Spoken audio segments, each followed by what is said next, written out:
Hello, everybody, and welcome to this Singapore preview for the Winging It F1 podcast. Yes, the first ever Singapore preview we've done, and it's something like episode 155 or something. And we're only finally doing a Singapore preview. It's brilliant for Formula One to be back in Singapore, a track and Grand Prix we all love. And we're going to be talking about the upcoming 2022 Singapore Grand Prix today. I'm Freddie Coates. I'm going to be your little host for today, and I'm joined by Adam Dickinson and Nigel Chu as co-hosts as well. Adam, how are you? You're looking forward to Singapore? I am, yeah. I think Nigel is the littlest host if we're going off that, but yeah, I'm good. Always a one. It's going to be about 157, down.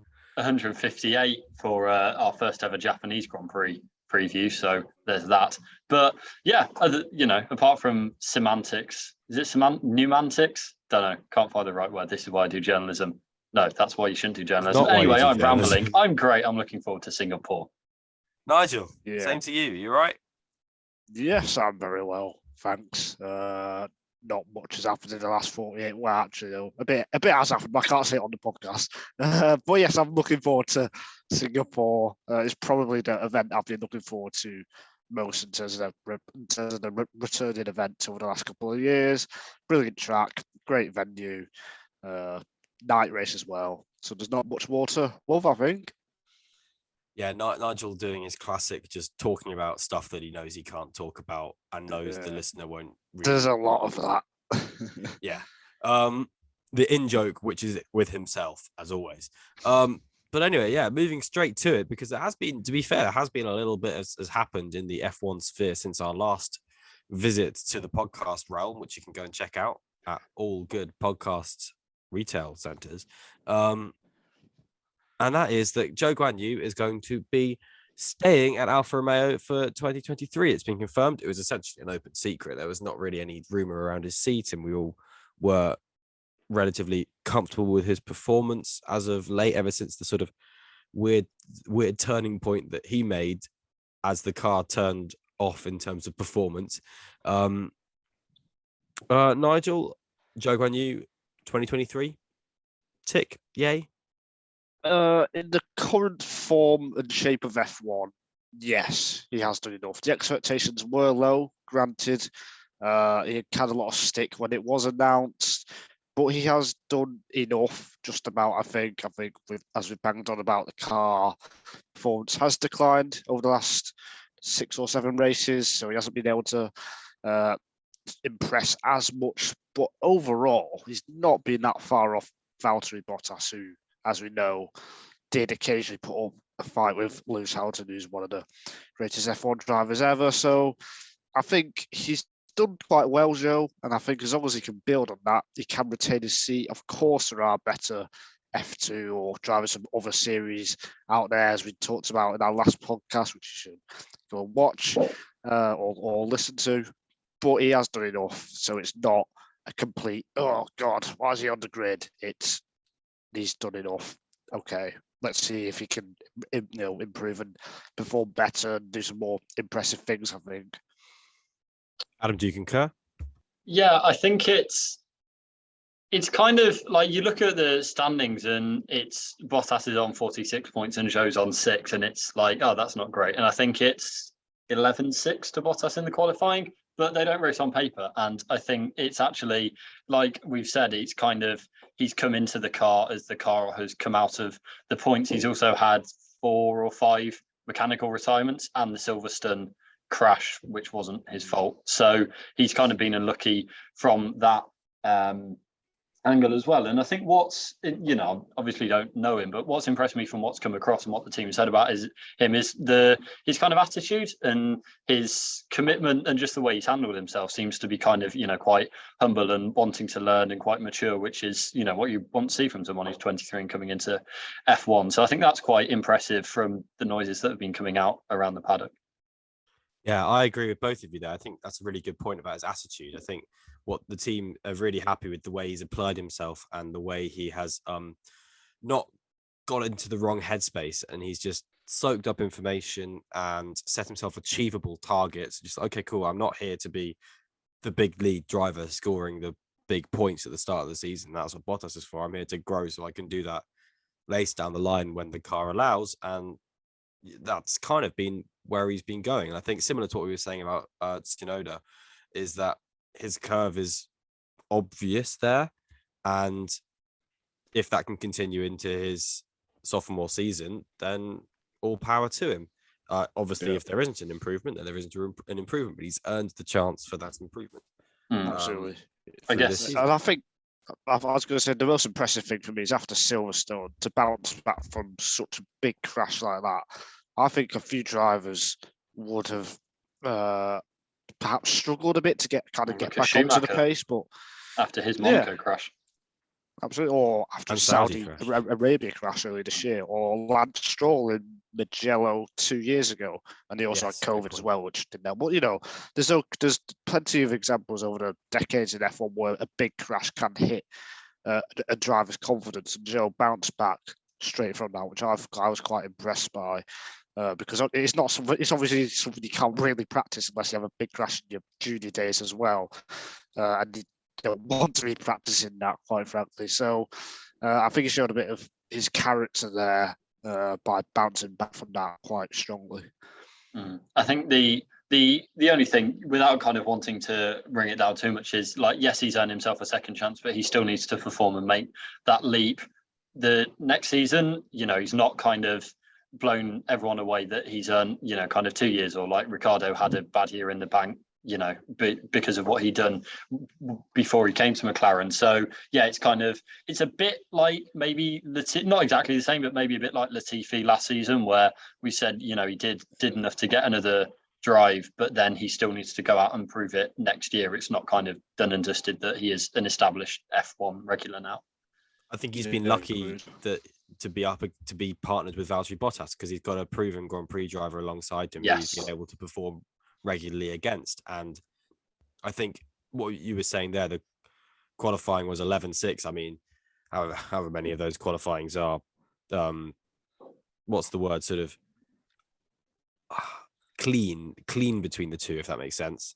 Like both having clean runs, dry, that kind of thing. But I seem to think even like no grid penalties and that kind of thing. Yeah, exactly. But I seem to think Zhou's best qualifyings are Canada and Silverstone, and those are pouring with rain. So that shows the mark of a driver as well, to be fair, of just natural talent in there, and letting that plug away works. And that's worked with someone like Esteban Ocon, where you look at Austria in 2020, the Styrian, the second round, and that was wet qualifying, and he was right up there, but he was having to plug away a bit and get better and better, and that's worked really well for him in Renault Alpine. So I think you could say the same for that kind of thing working there with Zhou. I mean, it's a call to make for the next few seasons if he's there, but I think he could shape up pretty nicely, and I hope he does, because it's nice to see things going well. Like being the first Chinese driver ever, I know it should just be about making that history, but it is still a big thing. The Asian market is still a big thing. Don't tell me Be Real again is the podcast. Oh my god.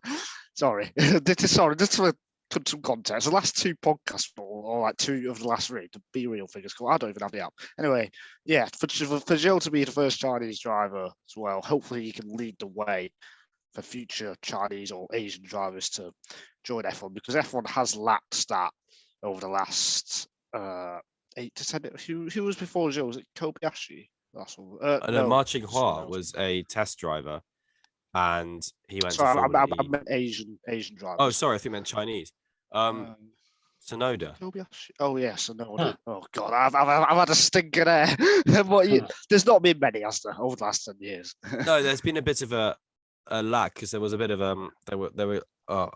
there's a big flush of Japanese drivers in the 90s and noughties, and you have people like Yamamoto in sort of 2010 not really being able to do anything, unfortunately, and Arianto being a letdown. But Kobayashi was a fantastic driver. Tsunoda's proving well, and Zhou is as well. So hopefully I can, like you say, lead to more. I don't think the Chinese Grand Prix coming back next year. Fingers crossed. Yes, fingers crossed for that. And this isn't known about him by very many people, but he actually lived in Sheffield when he first came to the UK. So there's a fun fact. He actually lived in the house that you're living in now, Adam. He did, yes. No, I can't there. We have plugged that every time we mention Joe. We say Sheffield alumni. I don't think we have at least since I was back from America. So that's about 3 months. So I felt like I needed to re-mention it for all our new listeners. All our new listeners.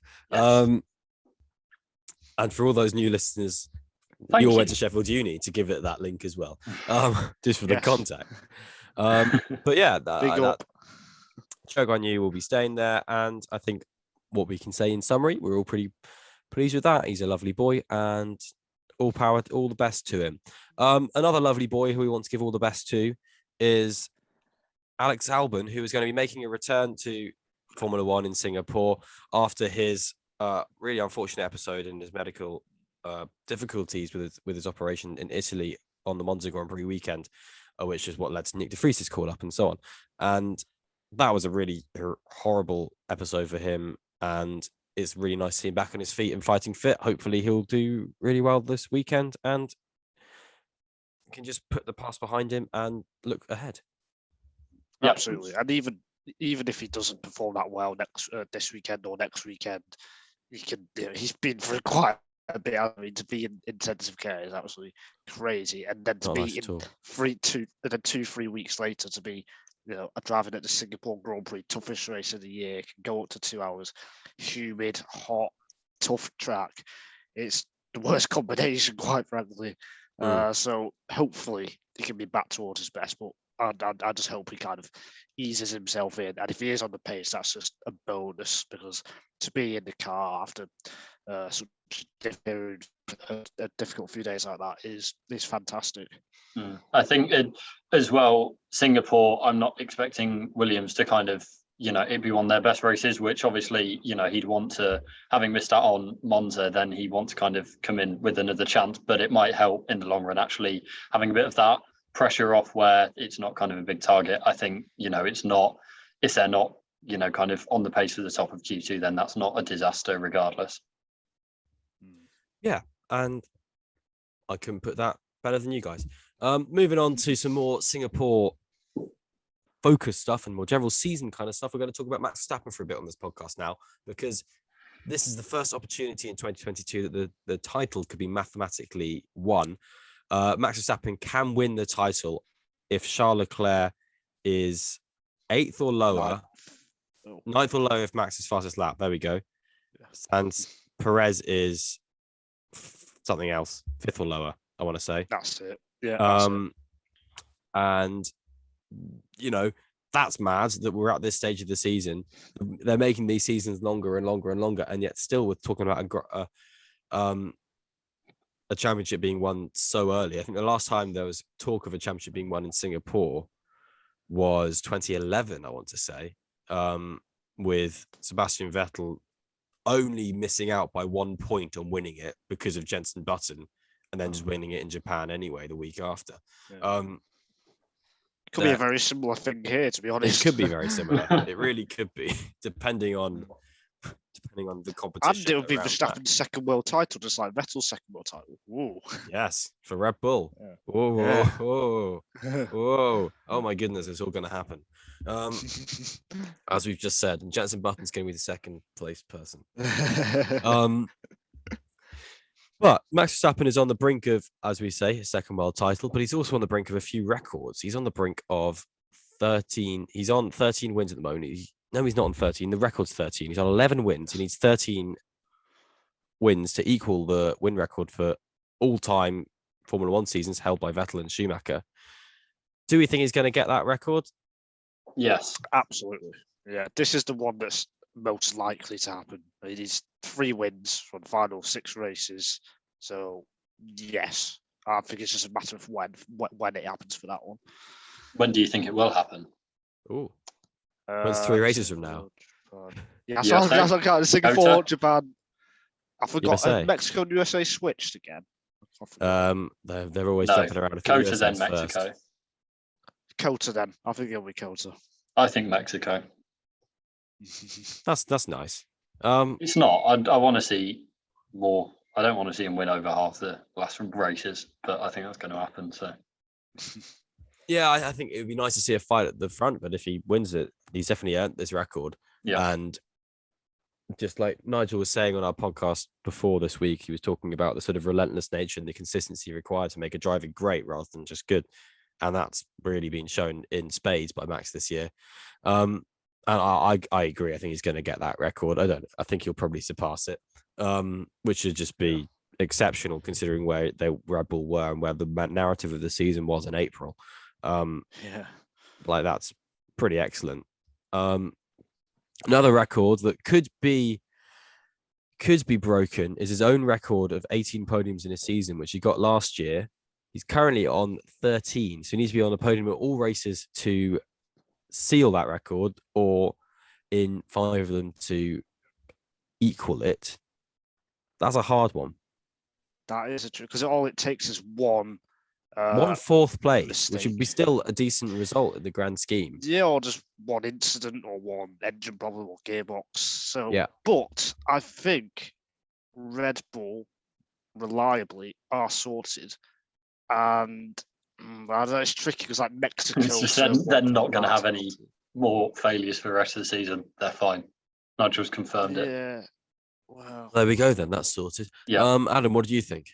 Yeah, it's one that like everything has to go right. Well, not like exactly right, but it's got to be clean for the rest of the season. And it really, I don't think he'll get it, but it really, really wouldn't surprise me. Like Red Bull have just been on it. Like the whole second half of the season, really since the start of the European leg, I think, then they've been pretty flawless. So yeah, I'm going to say no, but I really, really wouldn't be surprised, which is dull. I know. But Yeah, I think he could equal it. I think Yeah. I think matching it is fine. You give that one off, kind of one crazy moment, but or reliability spike and so on. But it'd be impressive. Mad. 36 podiums for the last 2 seasons when, yes, it's been dominant more recently, but it's not exactly been like Mercedes 2014, 2015, 2016 dominant. I was surprised he had So- 18 podiums. Looking back on all of this stuff, I was surprised he had 18 podiums last year. Yeah, it's just insane. Yeah, that's phenomenal stuff. Another one that would be phenomenal would be consecutive wins. The current holder for consecutive win record is Sebastian Vettel on 9. Depends if you count Ascari, who did it. I think it's because the Indy 500 is the reason it's He not did it officially over counted. 2 seasons in 1952 and 53, basically. Yeah, but that should like be he did fine. the That doesn't final- come into it. I thought the Indy 500 was the reason. That as well, yeah. Yeah, because then that was technically a race in between. Yeah. The 2 seasons thing could mean that Vettel could have carried on his record, Which he didn't. which he didn't because of the Renault engine in 2014. And himself.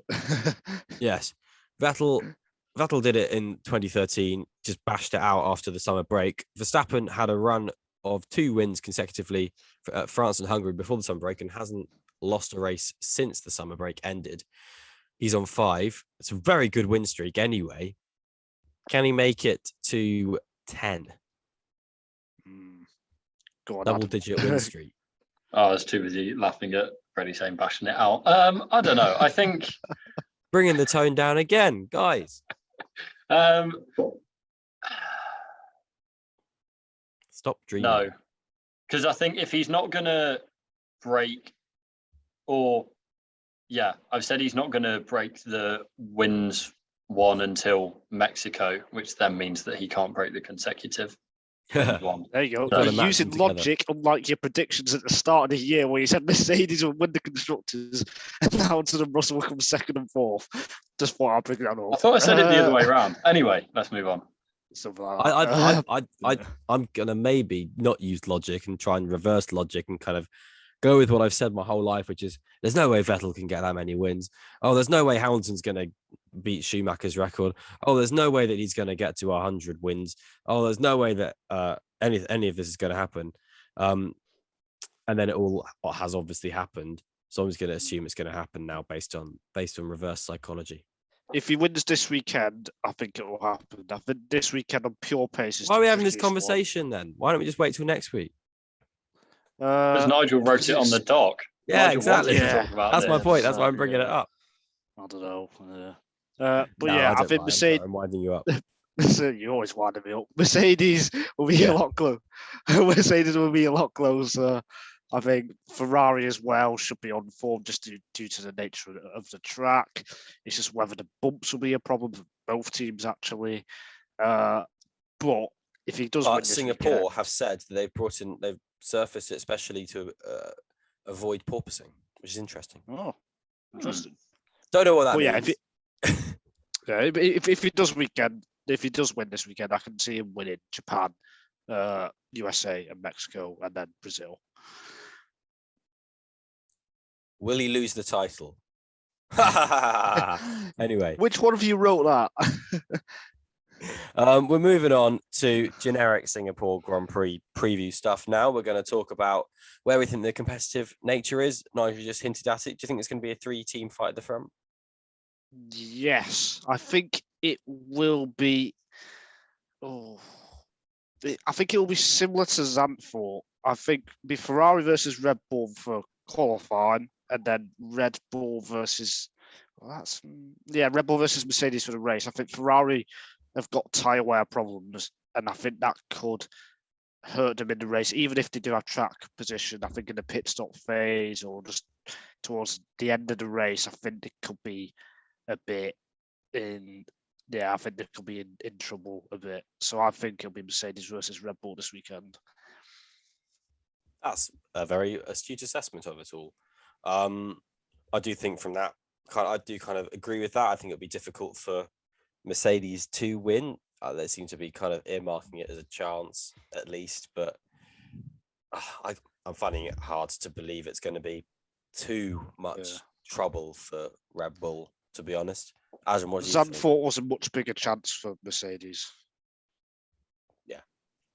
Yeah, I think the other problem is like the Verstappen factor. Like he's just so good. Like it's not, regardless of how good Red Bull are, like it's just he's looking pretty unstoppable at the moment. So even if they're on par, like right now, just the way the team is working in synergy, then I'd kind of favour them to win anyway. So the fact that I think they're coming into the weekend with still an advantage, even though it might be closer than Belgium or Monza, then yeah, I think it is.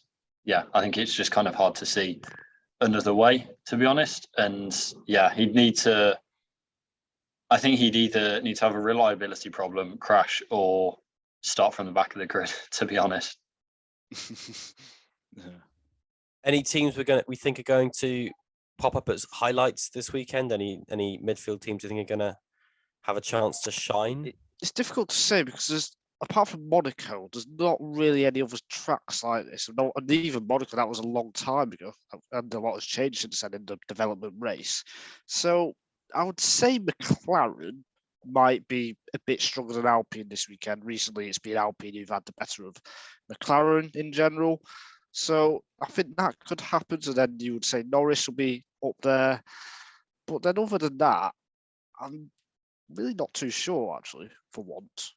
I've just looked on the weather forecast and it's got lightning and a black cloud and a sun for Saturday and Sunday. So it's got about 75-80% chance of rain on the it goes down to about 60 when it's the race time.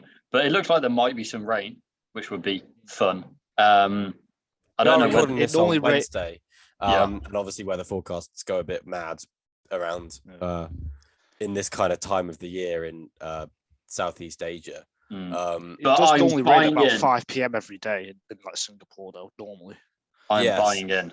The race is what, 8 p.m? Yeah, the race is 8, yeah. And we've only had one that's been wet, historically. Well, it's going to be 2 from this weekend. Well, now Adam said that it's going to be wet. That's the cardinal sin for anyone who watches Formula One. If you look at the weather forecast, it's always going to be the opposite. But if it is wet, that'll be great fun. If it's wet for quali as well, that'll also be great fun. And a little bit crazy, a little bit mad.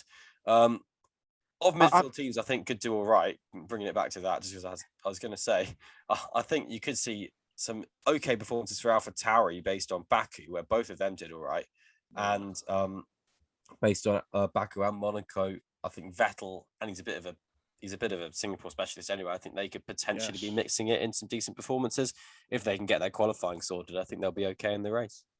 Yeah, that was until I got excited by lightning bolts, and that was my pick that I thought Vettel / Aston might be able to mix it. Yeah, it's a track where the drivers can make the difference, and because of the softer, they're using the softest compounds, so the rear tires get absolutely punished. So they'll be going so slow on the outlaps to try and keep the qualifying. So then in qualifying, they can have enough tire life in the final sector. So that'll be fun as well. And I think it's just as good as Monaco is the Singapore qualifying. It is just so good how they can get so close to the walls, everything on the limit. Yeah, I just love it. It's a terrifying track to watch in qualifying, and it's so good. We're gonna end this quickly with a quick stinger on the top 3 in quali and the top 3 in the race. Realistically, it's just a guess of who's going to finish second or third. But Adam, I'm going to come to you first. Who's going to finish 1, 2, 3 in the Singapore Grand Prix 2022 qualifying? Qualifying. I'm buying in. Look, no, I'm not. Yes, no. Because I've already bought into it being wet. So, but don't forget your predictions about Verstappen. Yeah, I know. Challenging. Trying to square a circle. Too many predictions to match to each other now, Adam. So, what's your gut saying? His gut said he's hungry. Leclerc. My gut saying I'm hungry. Leclerc, yeah. In which position? 1, 2, or 3? 1. And 2 and 3? Verstappen and George. George Ooh. Okay. No, it's got. I could that's say my cousin. Wild card driver. Could yeah. Why not? Let's go. George Russell second and Alonso third, because why not? Why? Okay, right. I can't match that, Freddie. Sorry. I'm going to go Verstappen. Going to be wet. Verstappen, Leclerc, Sainz for qualifying because it'll be dry, and then Verstappen, Hamilton, Leclerc for the race. Okay. I was going to say Verstappen, Hamilton, Leclerc for the race as well, but I was going to do Leclerc, Verstappen, Hamilton, quali. Okay. Whatever happened, I think it is going to be a banging weekend. It's going to be we all love Singapore. Singapore's great fun. That's the kiss of death, isn't it? Yes, it is. Banging weekends, as Nigel, someone who's never said that word in any not unironic way until today. Not unironic way. And at least even if it is a poor weekend, we're going to get pretty pictures out of it. So just enjoy Twitter this weekend, guys. And we'll have a podcast following it. We will do. It will be out at some point at the start of next week. Thank you very much for listening and watching, or watching only, or listening only. You're our valued listeners, and we couldn't do it without. Actually, we could do. We do. Actually, we could. We did for a year, but now we still are. Hey, please though, we love validation. So give us validation. Follow us on Twitter, do all of that jazz, and enjoy the Singapore Grand Prix. Have a good one, everybody. Goodbye. I like having listeners.